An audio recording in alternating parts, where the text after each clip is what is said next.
Hello everyone, मैं वर्षा आपके अपने यूट्यूब चैनल वर्षा एजुकेशन पॉइंट में स्वागत करती हूँ। दोस्तों, हम लोग हिंदी गद्य साहित्य के इतिहास में उपन्यासों से संबंधित महत्वपूर्ण प्रश्नों को हल कर रहे थे। तो उस क्रम को दोस्तों आगे बढ़ाते हुए आज फिर मैं आपके सामने बहुत ही अच्छे प्रश्नों को दोस्तों ले आई हूँ और आप लोग भी मेरे साथ अच्छे से प्रश्नों को पढ़ के हल करिएगा, ठीक है, ताकि दोस्तों अच्छे से रिवीजन हो जाए और जो नए प्रश्न होंगे उसको आप लोग नोट डाउन करिएगा। ठीक, अब अगले प्रश्न की तरफ हम लोग आगे बढ़ते हैं। इसके पहले दोस्तों हम लोग लगभग 49 ये 50वां क्वेश्चन से आज से स्टार्ट है। 1 से लेकर 49 क्वेश्चन को हम लोगों ने हल किया है। जो लोग भी मेरी वो वीडियो नहीं देखे होंगे जाके वह वीडियो ज़रूर देख लें, ठीक है दोस्तों। तो क्या होता है इससे कि सीक्वेंस बना रहता है। ठीक, अब हम लोग उस श्रृंखला को आगे बढ़ाते हुए अपने 50वें नंबर पर आते हैं। देखते हैं दोस्तों किस प्रकार का प्रश्न है। तो 50वां प्रश्न है कि इनमें से कौन सा उपन्यास इलाचंद जोशी का नहीं है। तो दोस्तों पहला ऑप्शन है जहाज का पंछी, पर्दे की रानी, व्यतीत और ऋतु चक्र। तो दोस्तों 50वें का ऑप्शन सी सही हो जाएगा। ठीक है, जो व्यतीत है वह जैनेन्द्र का है, ना कि इलाचंद जोशी का है। फिर अगला प्रश्न है 51वां कि निम्नलिखित उपन्यासकारों में से कौन सा उपन्यासकार मार्क्सवाद से प्रभावित नहीं है। यशपाल, जैनेन्द्र, राहुल सांकृत्यायन या अमृत राय। तो दोस्तों इसका सही आंसर हो जाएगा जैनेन्द्र। तो जो जैनेन्द्र थे दोस्तों वो मनोविश्लेषणात्मक उपन्यासकार थे, ना कि मार्क्सवाद। जैनेन्द्र, यशपाल, अज्ञे ये तीनों मनोविश्लेषणवादी उपन्यासकार थे और यशपाल, राहुल सांकृत्यायन, अमृत राय मार्क्सवाद से प्रभावित थे। इस प्रकार 51वें का सी ऑप्शन सही हो जाएगा। फिर अगला क्या प्रश्न है कि झूठा सच उपन्यास के लेखक का नाम बताइए। प्रेमचंद्र, यशपाल, भगवती चरण वर्मा या अमृतलाल नागर। तो दोस्तों इसका सही आंसर हो जाएगा 52वें का यशपाल। झूठा सच उपन्यास के लेखक यशपाल हैं। फिर अगला प्रश्न है 53वां कि इन उपन्यासों एवं उपन्यासकारों की सूची को सुमेलित करते हुए सही विकल्प का चयन कीजिए। ये देखिए, इसमें उपन्यास दे दिया हुआ है और साइड में उपन्यासकारों को दे दिया है, इसमें मिलान करना है। तो चलते हैं, हम लोग मिलाते हैं। पहला क्या है कि दादा कामरेड। दादा कामरेड किसका उपन्यास है? यह यशपाल का है। अमृत और विष किसका है? अमृत और विष अमृतलाल नागर। अमृत से आप लोग याद रखिएगा, ये अमृतलाल नागर का है। तीसरा जो चित्ररेखा है वह किसका है? चित्ररेखा भगवती चरण वर्मा का उपन्यास है। फिर है अगला पर्दे की रानी। पर्दे की रानी दोस्तों इलाचंद जोशी का उपन्यास है। तो इस प्रकार दोस्तों ये ए ऑप्शन सही हो जाएगा। फिर अगला प्रश्न क्या है कि सूरदास जी की जीवनी पर आधारित उपन्यास किसने लिखा है। भगवती चरण वर्मा, अमृत राय, यशपाल या अमृतलाल नागर। तो दोस्तों इसका सही आंसर हो जाएगा अमृतलाल नागर। ये तो रहा सूरदास जी की जीवनी पर आधारित उपन्यास। ठीक है, अब तुलसीदास जी के जीवन पर आधारित उपन्यास क्या है वह दोस्तों आप लोग मुझे कमेंट करके बताइएगा। हालांकि इसके पहले उसमें मैंने आप जिक्र किया था और बहुत लोगों ने कमेंट किया है। और ठीक है, जो लोग पहली बार यह मेरी क्लास देख रहे होंगे, पहला नहीं देखे होंगे, दूसरा वाला ये सॉल्व उपन्यास से संबंधित सॉल्व पेपर देख रहे हैं, तो वो लोग ज़रूर कमेंट करें। फिर अगला प्रश्न क्या है, तुलसीदास की जीवनी पर देखिए आ ही गया। तुलसीदास की जीवनी पर आधारित उपन्यास का नाम, आप लोग तो बच गए हैं, चलिए कोई बात नहीं। तुलसीदास की जीवनी पर आधारित उपन्यास का नाम क्या है? खंजर नयन, झूठा सच, मानस का हंस या परती कथा। तो दोस्तों इसका सही आंसर हो जाएगा मानस का हंस।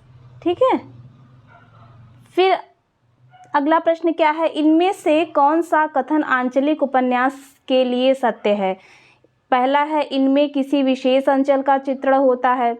अंचल विशेष के रीति रिवाज, रहन सहन, मेले, उत्सव चित्रित होते हैं। आंचलिक भाषा में प्रयुक्त शब्दावली, मुहावरे आदि होते हैं। तो दोस्तों जो तीनों ऑप्शन है ना, ये सब जो है आंचलिक उपन्यासकार की विशेषता हैं, आंचलिक उपन्यासों की विशेषता हैं। तो इस प्रकार जो है ये डी वाला ऑप्शन सही हो जाएगा। फिर अगला प्रश्न क्या है कि इनमें से आंचलिक उपन्यासकार कौन है। देखिए कितने अच्छे अच्छे प्रश्न हैं, बहुत बेसिक से, मतलब बहुत अच्छे अच्छे प्रश्न हैं दोस्तों। आप लोग को भी लग रहा होगा कि हाँ एकदम बेसिक, कितना क्लियर हो जाएगा अच्छे से अगर आप लोग पूरा ऐसे प्रश्न उपन्यास से सॉल्व करते रहेंगे तो रटने की ज़रूरत ही नहीं है। जितना प्रश्न सॉल्व करेंगे, जितनी बार करेंगे, उतना कुछ न कुछ आपको याद होगा ही।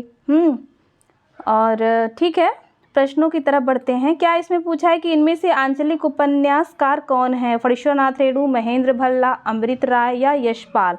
तो दोस्तों 57वें का जो है 57वें का ए ऑप्शन सही हो जाएगा, फणीश्वरनाथ रेणु। फिर अगला कि निम्न उपन्यासों में से कौन सा उपन्यास आंचलिक उपन्यास है। गोदान, नीला चांद, दादा कामरेड या मैला आंचल। तो दोस्तों इसका जो सही ऑप्शन हो जाएगा वह मैला आंचल फणीश्वरनाथ रेणु का है, यह आंचलिक उपन्यास है। फिर है कि कौन सा कथन असत्य है। रेणु जी की मतलब कि रेणु कौन, फणीश्वरनाथ रेणु, ठीक है। फणीश्वरनाथ रेणु जी ने बिहार के ग्रामीण अंचल से कथानक लिए हैं, इसमें असत्य को छांटना है। चारू चंद्रलेख यशपाल का उपन्यास है। बाण भट्ट की आत्मकथा के लेखक हजारी प्रसाद द्विवेदी हैं। झूठा सच का कथानक देश विभाजन की त्रासदी पर आधारित है। तो दोस्तों जो ये ऑप्शन बी है ना, चारूचंद्र लेख, ये जो है यशपाल का नहीं है, यह किसका है, यह जो है हजारी प्रसाद द्विवेदी का है। फिर अगला प्रश्न कि इनमें से कौन सा उपन्यास हजारी प्रसाद द्विवेदी का नहीं है। अनामदास का पोथा, पुनर्नवा, बाण भट्ट की आत्मकथा या दिव्या। तो दोस्तों जो दिव्या है यह जो है हजारी प्रसाद द्विवेदी का नहीं है, तो यह किसका है, यह यशपाल जी का है। राग दरबारी के रचनाकार का नाम बताइए। अमृत राय, श्रीलाल शुक्ल, मोहन राकेश या भीष्म शाहनी। तो दोस्तों इसका जो सही आंसर है हो जाएगा वो हो जाएगा श्रीलाल शुक्ल। फिर है अगला प्रश्न कि राग दरबारी में किस गांव का समग्र चित्रण हुआ है।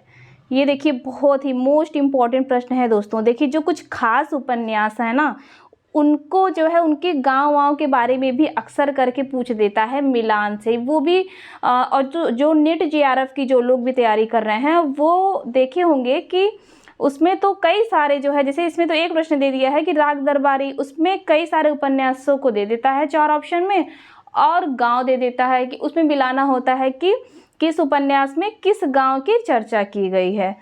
तो ये भी जो है दोस्तों बहुत ही इम्पोर्टेंट है। क्या है कि राग दरबारी में किस गांव का समग्र चित्रण हुआ है। तो देखते हैं हम लोग, शिवपालगंज, लखनपुर, बेलारी या इनमें से कोई नहीं। तो दोस्तों इसका जो सही ऑप्शन हो जाएगा वह हो जाएगा शिवपालगंज। फिर अगला क्या ऑप्शन है, अगला ऑप्शन है स्वातंत्र्योत्तर भारत के ग्रामीण जीवन की मूल्यहीनता को परत दर परत उघाड़ने की कोशिश इनमें से किस उपन्यास में की गई है। झूठा सच, हुजूर दरबार, राग दरबारी या अलग अलग वैतरणी। तो दोस्तों इसका सही ऑप्शन हो जाएगा राग दरबारी।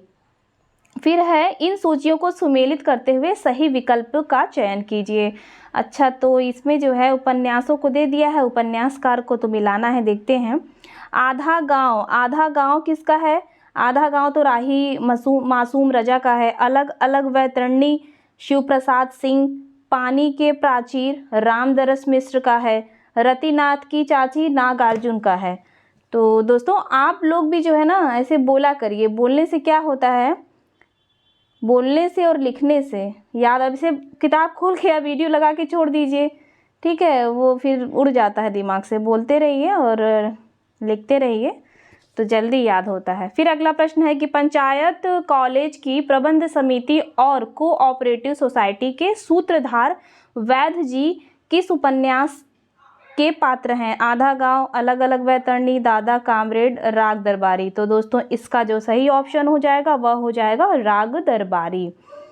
फिर क्या है, प्रजातंत्र और लोकतंत्र के नाम पर हमारे चारों ओर फलने फूलने वाली राजनीतिक संस्कृति के प्रतिनिधि पात्र वैद्य जी किस उपन्यासकार की सृष्टि है? अमृतलाल नागर, राही मासूम रजा, श्रीलाल शुक्ल या शिव प्रसाद सिंह? तो दोस्तों इसका जो सही ऑप्शन हो जाएगा वह हो जाएगा श्रीलाल शुक्ल। दोस्तों नेट जेआरएफ का जो पाठ्यक्रम है या हायर का, तो उसमें क्या है कि ये जो राग दरबारी उपन्यास है ना, ये बड़ा डिटेल में जान लीजिए पढ़ना है। मतलब उसके पाठ्यक्रम में राग दरबारी उपन्यास शामिल है। यूजीसी नेट के या हायर के जिन लोगों को देना है उन लोग को तो डिटेल में पढ़ना पड़ेगा। और अगला क्या है कि इनमें से मोहन राकेश का उपन्यास कौन सा है? उखड़ते हुए लोग या पंथबंधु, न आने वाला कल या वे दिन? तो मोहन राकेश का उपन्यास कौन सा है इसमें से? तो दोस्तों ये तो बी है, न आने वाला कल। ठीक है। फिर अगला क्या है कि इनमें से निर्मल वर्मा का उपन्यास कौन सा नहीं है? लाल टीन की छत, उखड़ते हुए लोग, वे दिन, एक चिथड़ा सुख? तो इसका जो सही ऑप्शन हो जाएगा उखड़ते हुए लोग। ये जो है निर्मल वर्मा का नहीं है, बाकी लाल टीन की छत, वे दिन, एक चिथड़ा सुख तीनों निर्मल वर्मा का है। फिर है आपका बंटी उपन्यास की लेखिका कौन है? उषा प्रियंवदा, नासिरा शर्मा, मेहरुन्निसा परवेज या मन्नू भंडारी? तो जो इसका सही आंसर हो जाएगा वह हो जाएगा मन्नू भंडारी का। फिर है महाभोज उपन्यास इनमें से किसका लिखा हुआ है? राजेंद्र यादव, मन्नू भंडारी, नासिरा शर्मा या धर्मवीर भारती? तो दोस्तों इसका जो सही ऑप्शन है, इसका कहाँ गया भाई, एक मिनट, किस नंबर पे थे हम लोग? 70वें। हाँ ठीक है। महाभोज उपन्यास इनमें से किसका लिखा हुआ है? तो मन्नू भंडारी जो हैं उनका लिखा हुआ यह उपन्यास है। फिर अगला प्रश्न क्या है कि इन उपन्यासों एवं उपन्यासकारों की सूचियों को सुमेलित करते हुए सही विकल्प का चयन कीजिए। कुरु कुरु स्वाहा यह किसका है? यह मनोहर श्याम जोशी का है। रुकोगी नहीं राधिका, उषा प्रियंवदा? ये सब जो है दोस्तों जितने भी महत्वपूर्ण उपन्यासकार हैं सब मैंने आप लोग को बताया हुआ है।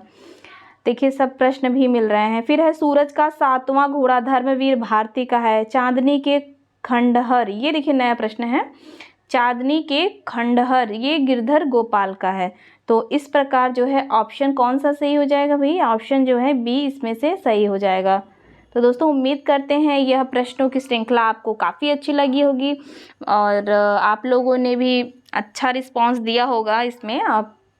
और ठीक है, तो आज के लिए दोस्तों इतना ही। इतने प्रश्न सॉल्व करते करते हम लोग काफ़ी सारे उपन्यासों से संबंधित जितने भी महत्वपूर्ण टॉपिक मतलब हैं इसमें टॉपिक, जैसे कि अभी हम लोग को इसमें मिला ना कि राग दरबारी में किस गांव का समग्र चित्रण हुआ है। तो दोस्तों ऐसे और भी अच्छे अच्छे प्रश्न मिलेंगे। बाकी तो उपन्यासकार और उपन्यास तो हमें पढ़ना ही पढ़ना है। साथ में दोस्तों जैसे अभी तो आप लोगों को इस क्लास में जैसे कि जितने भी महत्वपूर्ण उपन्यास हैं वो तो मिलेंगे ही, फिर जैसे कि जो जो पाठ्यक्रम में शामिल है ना, जैसे कि इस उपन्यास में महत्वपूर्ण कथन दे देता है, ठीक है, यह किसका है, तो वो भी दोस्तों मैं आप लोग को ले आऊँगी अच्छे अच्छे प्रश्न। लेकिन अभी क्या है कि अभी सिर्फ और सिर्फ लगभग 100-150 प्रश्न हम लोग सॉल्व कर ले उपन्यास के। फिर जो है जितने भी महत्वपूर्ण उपन्यास के जो कथन पूछे जाते हैं वह भी हम लोग दोस्तों अच्छे से सॉल्व करेंगे। तो आप लोग ईमानदारी से पढ़ते रहिए। और ठीक है, आज की क्लास यहीं समाप्त करते हैं। ऑल द बेस्ट, तब तक के लिए धन्यवाद।